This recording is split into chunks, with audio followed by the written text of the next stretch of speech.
오늘은 사도행전 2장 42절부터 47절까지 말씀을 중심으로 교회는 세상의 소망이다 라는 제목을 가지고 같이 이 오후에 여러분들과 함께 말씀 잠깐 살펴보는 시간 갖도록 하겠습니다.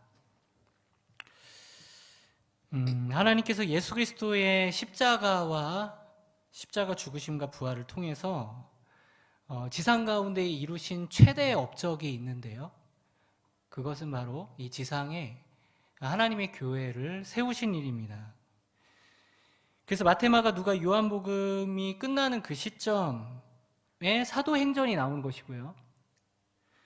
이것은 단지 성경의 순서상으로만 나타나는 것이 아니라 실제로 예수 그리스도께서 죽으시고 부활하신 뒤에 예수님이 승천하신 뒤 몇 날이 못 되어서 성령님이 오시고 그러고서 그 성령이 오시면서 교회가 창설이 된 거예요. 탄생하게 된 것입니다.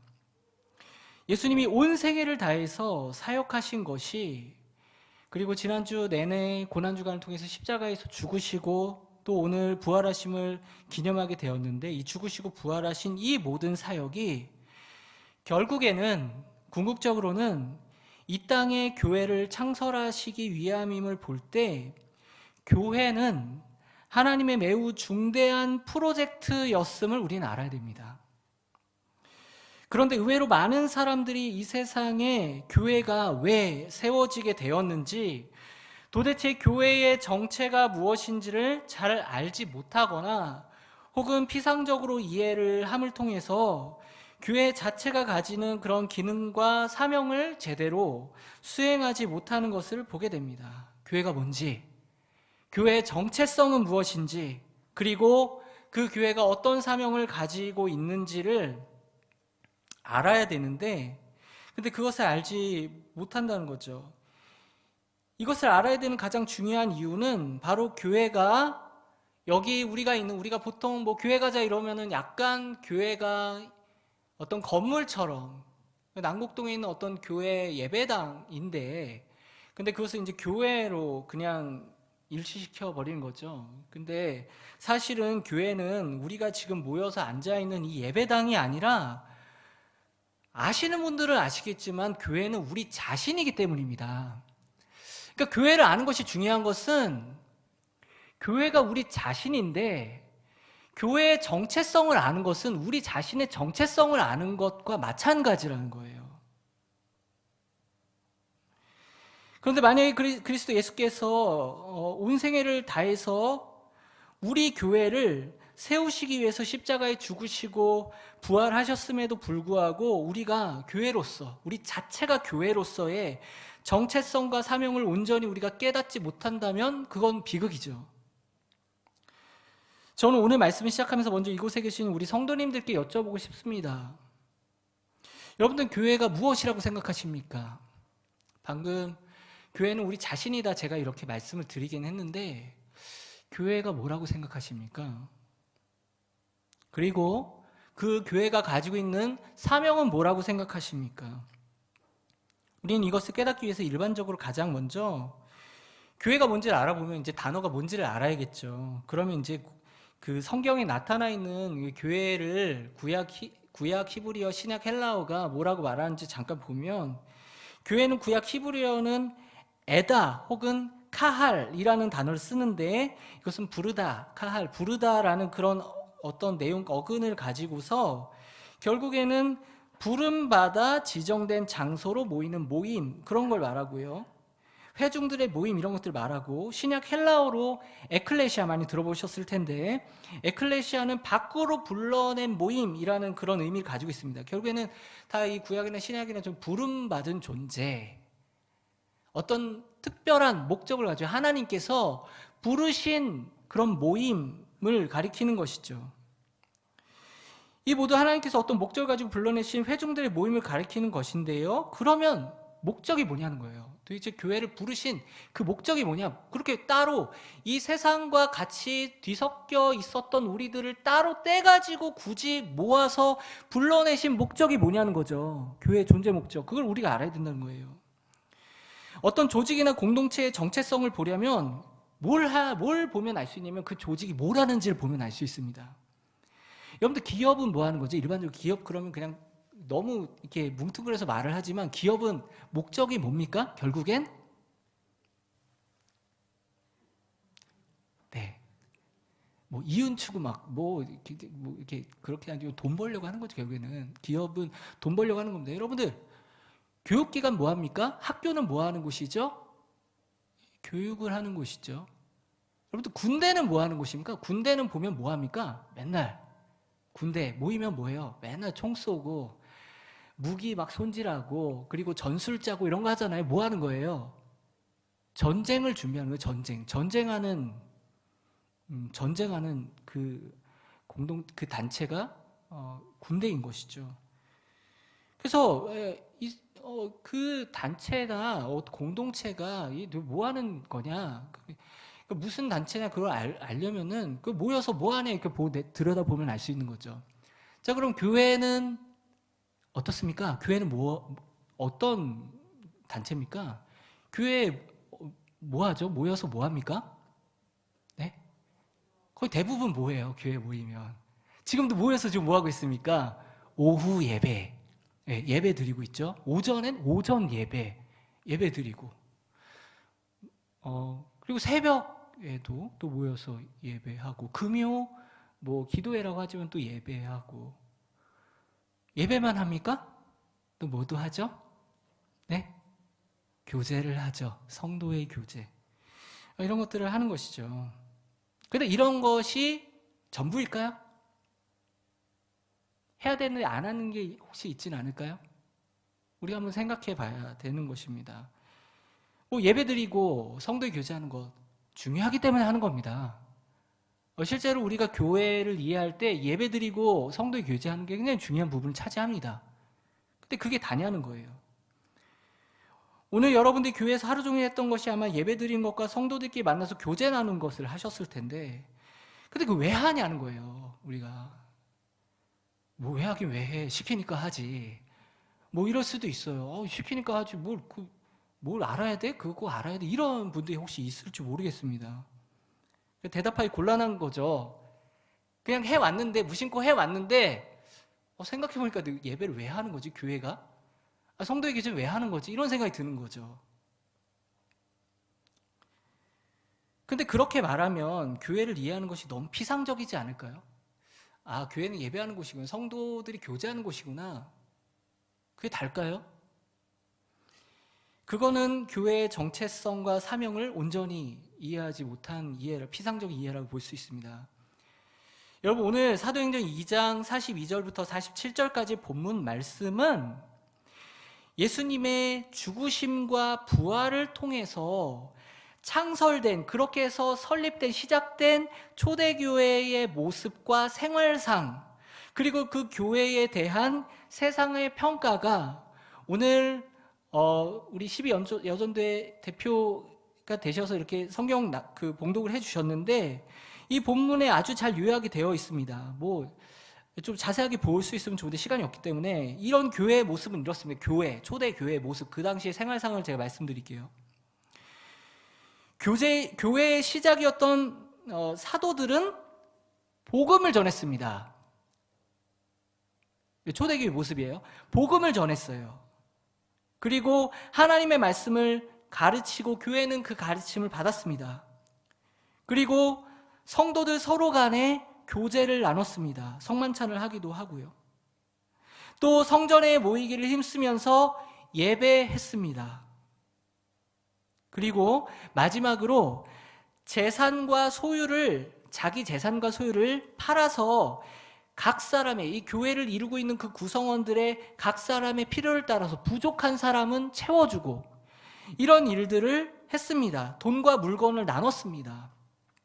47절에 보면 이런 일들이 교회에서 이루어지고 행해질 때 그것이 세상의 사람들에게, 교회를 이루고 있지 않은 그 교회 밖에 세상 사람들에게 그 소식이 전해졌을 때 세상이 어떻게 반응했다고 말씀하고 있냐면, 온 백성에게 칭송을 받았다고 하고 있고, 그 결과 교회는 더욱더 부흥하게 됐다는 그런 결론이 나오게 됩니다. 오늘 사도행전 2장의 말씀을 보면요. 그러니까 본문 말씀은 단지 교회가 모여서 예배드리고 성도의 교제하는 것에 그치지 않았고요. 그들은 세상에 나가서 복음을 전하고 또 말씀을 듣고 가르쳤고, 놀랍게도 많은 재산을 가진 사람들이, 이 당시에도 신자들 중에서 되게 부자들이 있었을 텐데, 그 많은 재산을 가진 사람들이 자기가 가지고 있는 소유를 팔아서 교회 안에 있는 가난한 자들, 부족한 자들, 어떤 필요가 필요한 사람들, 굶는 사람들, 이런 사람들을 자발적으로 나눠주는 일을 행함으로써 이 교회 안의 빈부격차를 누가 시켜서가 아니라, 교회 제도가 그러니까 강압적으로 시켜서가 아니라 본인들이 알아서 자발적으로 그런 빈부격차를 스스로 줄여 나갔다는 것이죠. 자신의 소유를 팔아서 가난한 자들에게 나누는 일을 왜 하는 것입니까? 그것은 바로 사도들의 가르침은 하나님 말씀, 예수 그리스도의 가르침인데, 즉 하나님 나라의 법, 하나님께서 하나님 백성이 되면 주시는 하나님의 법령이 있는데, 그 법령을 예수님은 이 요한복음에서 새 계명을 너에게 주노니 하면서 주신 법이 무슨 법입니까? 사랑의 법입니다. 이 사랑의 법을 자발적으로 실천하려 했기 때문에 그런 소유를 팔아서 가난한 자들에게 서로 나누면서 그런 빈부격차를 스스로 자발적으로, 오늘날은 이거를 공산주의라고 말하죠. 좀 다른 게 자발적인 서로 쓰고 나누는, 통용하는 이런 일들을 했다는 것입니다. 세상 사람들은 감히 하지 못할 일들이 지금 예수님의 핏값으로 사신 교회 안에서, 이 세상에선 감히 벌어질 수 없는 일들이 교회 안에 벌어지고 있는 것입니다. 우린 그냥 읽었지만 이게 사실 굉장히 대단한 일이죠. 왜 이런 일들이 벌어지고 있는 것이죠? 이게 중요합니다. 바로 하나님께서 교회를 통해서 하나님 자신의 나라, 하나님의 나라를 이 교회를 통해서 실현해 나가고 계시는 거예요. 교회를 통해서 하나님의 나라가 임하는 것입니다. 이 땅에. 오늘날 많은 교회들이 예배를 간간히 드리면서, 간신히 드리면서 모인 성도들끼리 친목도모하는 그런 정도로 그치지 않았습니다. 초대교회는 코로나가 오면서 그나마도 못하고 있는 형편의 교회도 많이 있지만, 보통 예배드리고 모인 사람들끼리 교제하고 친목도모하고 이 정도는 허다하게 일어나죠. 그런데 하나님께서 성도들을, 교회, 즉 우리들을 세상 밖으로 따로 모아다가 불러내신 이유는, 모여서 그냥 하나님 예배하고 친목도모나 하고 있으라고 그렇게 불러내신 것이 아니라는 말입니다. 그게 아니고, 하나님께서 우리를 교회로 부르신 이유는 바로 불러내신 우리들을 통해서 이 세상에 소망이 있습니까? 없습니까? 이 세상에 소망이 없습니다. 이 소망이 없는 세상이 실패한 비전. 세상 사람들도 행복을 추구하죠.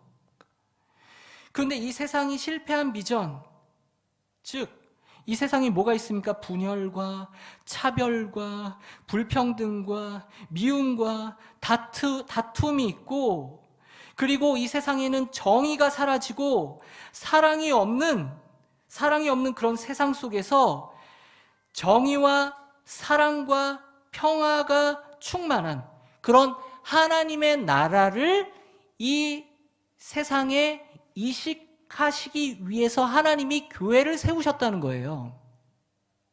그러니까 교회가 하나님 나라를 세우는 전초기지 같다는 거죠. 그래서 예수 그리스도의 복음을 전하게 하시고 하나님 나라의 역사와 법을 사도들을 통해서, 교회 지도자들을 통해서 가르치게 하시고, 하나님을 예배하면서 성도가 서로 분열되었던 모든 관계가 치유되면서 하나가 되어 교제하게 하시고, 그냥 친목도모 정도가 아니라 하나님 안에서, 그리스도 안에서 서로 진심으로 영적으로 하나가 되는 연합을 경험하게 하시고, 하나님의 법을 따라, 사랑의 법을 따라서 물질과 헌신으로 서로를 사랑하고 희생하고 봉사하도록 자기 자신이 나눠지도록 그렇게 하도록 하신 것이죠. 이거 세상이 할 수 있는 일입니까? 못합니다. 세상이 실패하고 있는 것을 교회를 통해서 이루고자 하나님께서 교회를 세우셨다는 거예요. 예수님의 값진 그 피의 희생을 통해서 하나님께서 교회를 세우셨다는 거예요.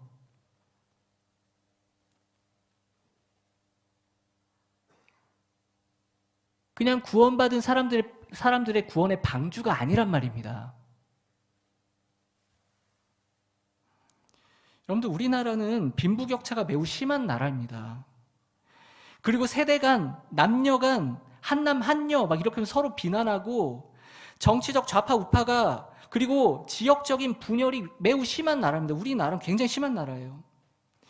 경제적으로 상당한 성장을 했지만 행복도는 매우 낮고 자살률은 매우 높은 나라입니다. 행복보다 불행을 더 많이 경험하고 평안보다 불안을 더 많이 경험하고 기쁨보다는 분노와 좌절과 상실감을 더 많이 경험하고 있다는 것을 대한민국 국민이신 여러분들은 아주 잘 알고 계실 것입니다. 5년마다 정치인들이 새로운 나라 한번 만들어 보겠다며 대통령 후보로 출사표를 내밀고 국민들은 그런 후보를 찍으면서 정권이 바뀌면, 대통령이 바뀌면 이제 좀 살만한 나라가 되겠지 하고 기대하고 뽑아보지만 그 기대는 얼마 가지 않습니다. 얼마 가지 않고 실망과 좌절로 바뀌고 맙니다. 정치는 정권이 바뀌어도 여전히 부패하고 가진 사람은 기득권을 여전히 내려놓지 않고 그 자기가 가진 그 기득권으로 더 많은 재산을 불려나갑니다.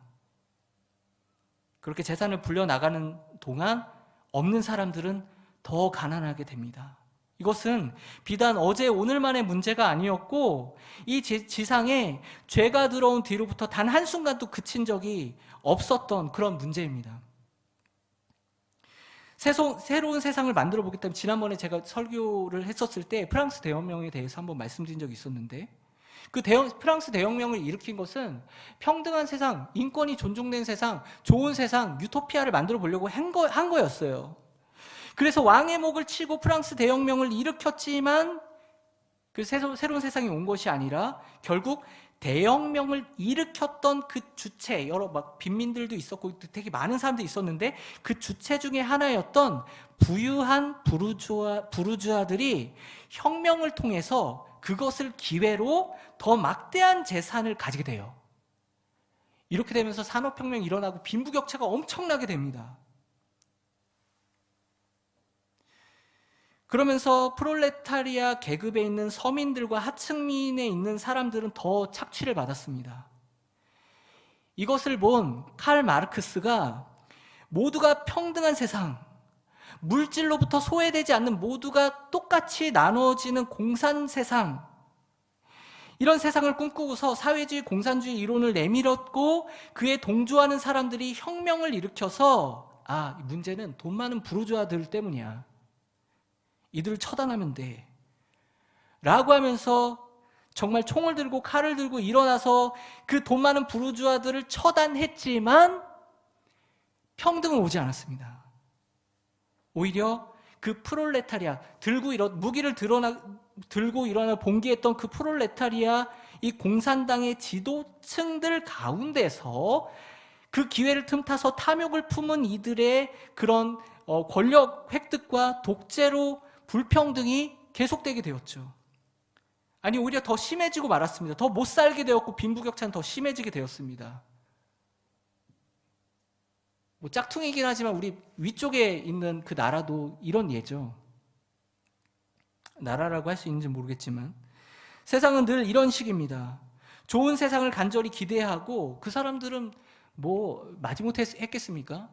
정말 이 주의를 따르면은, 이 사람들을 따르면, 이 무리들을 따르면 세상이 바뀔 거야 하면서 대혁명을 일으키고 혁명을 일으키고 이런 일들을 했다는 거예요. 근데 그 결과 새로운 세상은 만들어지지 않고 더 인류는 비참하게 되었다는 거죠. 좋은 세상을 간절히 기대하는 새로운 사람이나 새로운 사상이나 새로운 사회 구조를 만들어 보겠다고 그것을 우리가 해내면 더 좋은 세상이 될 거라고 믿었어요. 돌아오는 것은 늘 상실감과 실망밖에 없었던 것입니다. 이게 세상의 역사라고 보면 됩니다. 이게 우리가 사는 이 세상에 지금까지 왔던 세상의 역사예요. 그리고 이거는 앞으로도 주님 오시기 전까지 계속 반복될 거라고 저는 생각합니다. 여러분, 하나님께서 교회를 왜 이 땅에 심으셨습니까? 왜 이 땅에 하나님께서 교회를 주셨죠?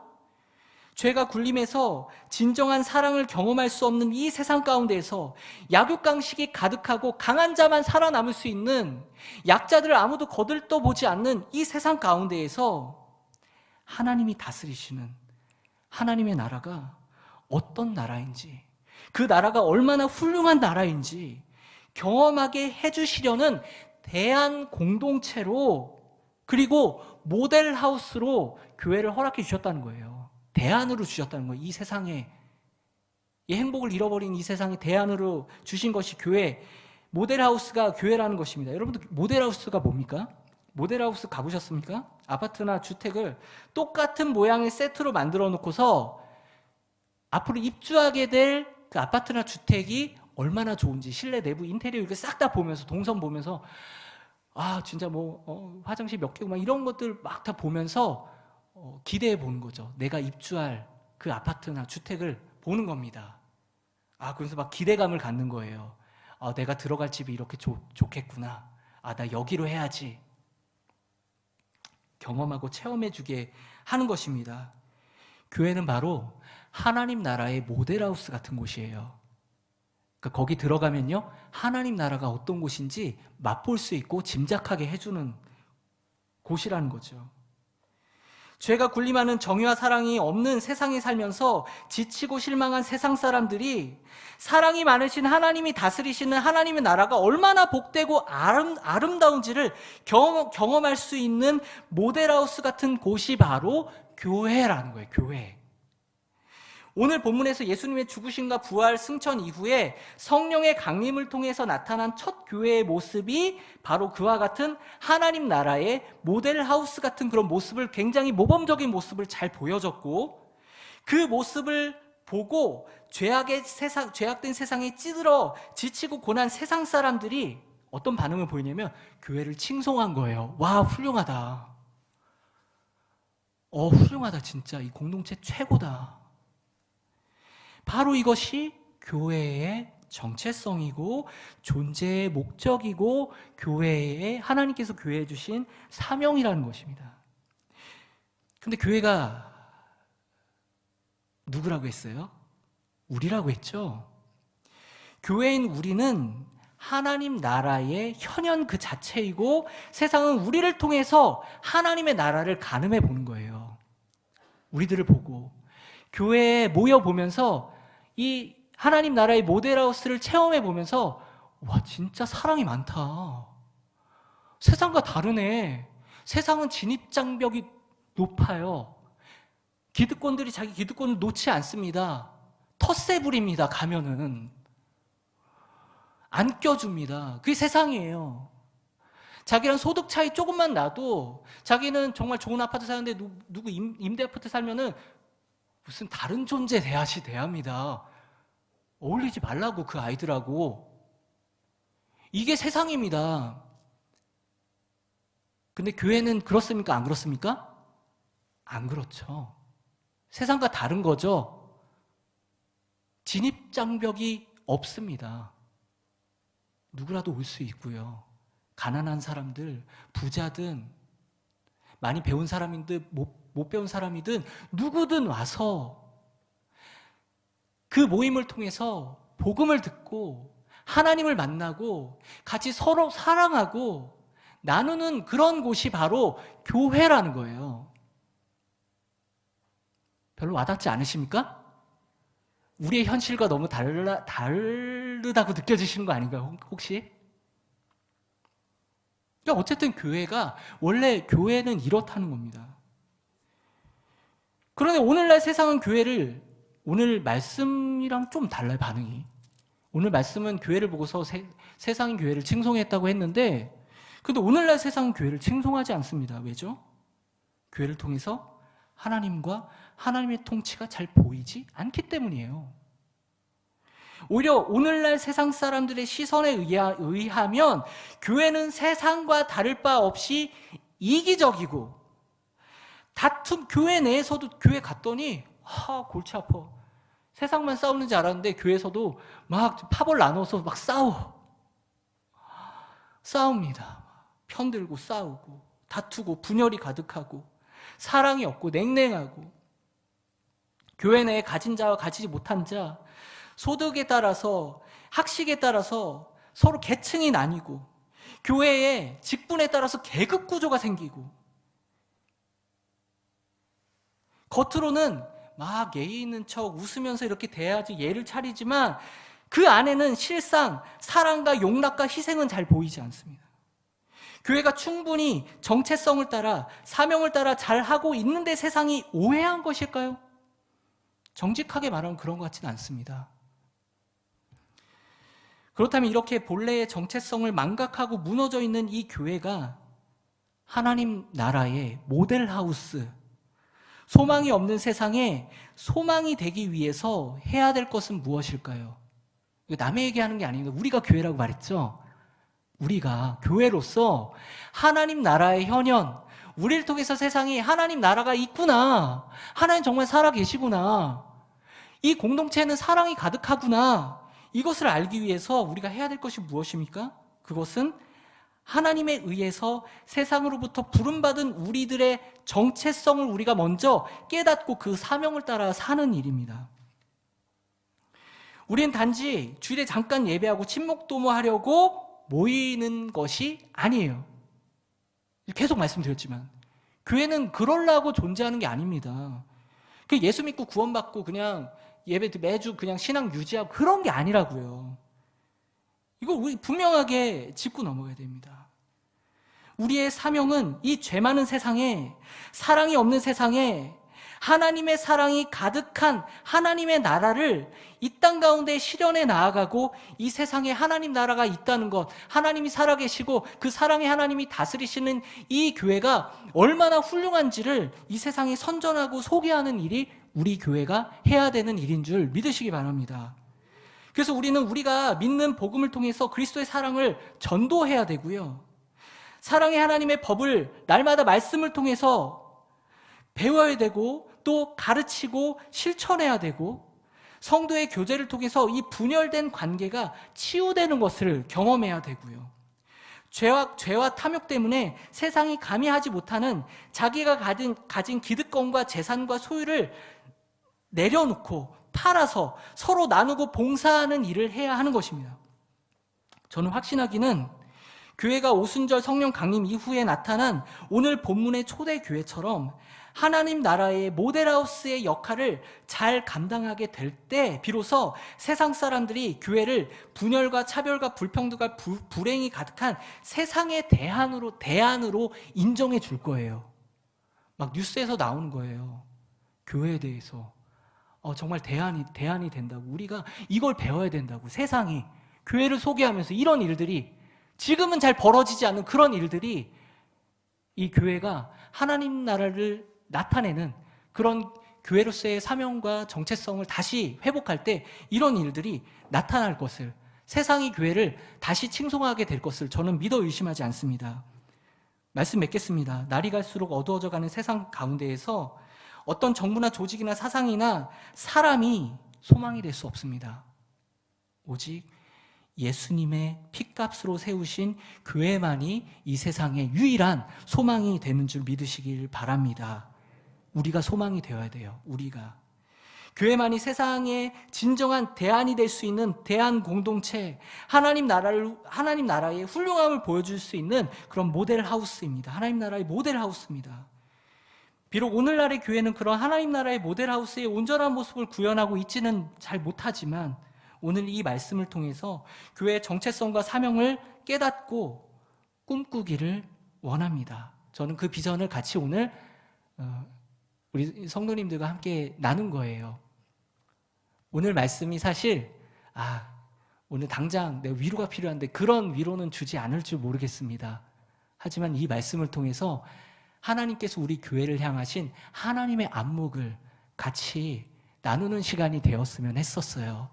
그래서 이 비전, 하나님 나라의 비전, 하나님이 꿈꾸시는 우리들을 통해서 이 세상 가운데 이루고자 하시는 그 하나님 나라의 이 비전을 가지고 우리가 이 세상의 하나님 나라의 모델하우스가 되어서 우리들을 통해서 이 세상에 소망이 없는 이 세상 사람들이 우리들을 보고 소망을 가지게 되는 놀라운 역사가 우리 인해교회 가운데 나타나지기를 주님의 이름으로 축원드립니다. 아멘.